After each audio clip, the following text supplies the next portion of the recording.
एल्डरग्लेन के छोटे गांव में, जहां सब एक दूसरे को जानते थे, दो किशोर क्लारा और एथन एक यादगार साहसिक कार्य की दहलीज पर खड़े थे। अतृप्त जिज्ञासा से भरे वे एल्डरग्लेन के सबसे रहस्यमय स्थान जादुई वन के किनारे पर टकटकी लगाए खड़े थे। स्थानीय किंवदंतियां, इसके जादू, छिपे प्राणियों और सबसे लुभावनी बात, इसके चमकते केंद्र में छिपे खजाने की कहानियां बताती थीं। दशकों से किसी ने इस प्राचीन सीमा को पार नहीं किया था और निश्चित रूप से उनकी उम्र का कोई नहीं। क्लारा अपने लाल बालों और आंखों में चमक के साथ अपनी निडर आत्मा के लिए जानी जाती थी।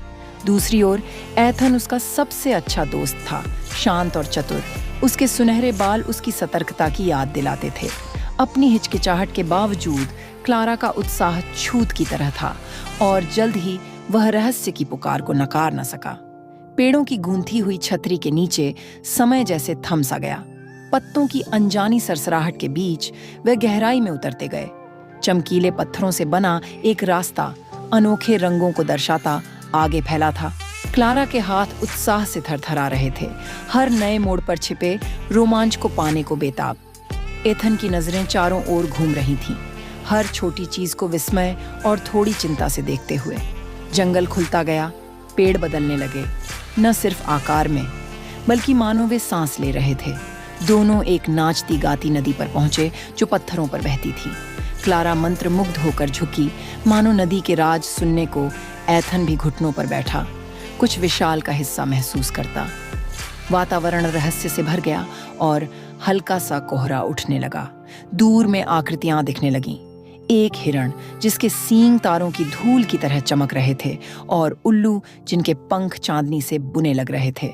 ऐसा लगा जैसे जंगल ने भरोसा करने पर ही खुद को प्रकट किया।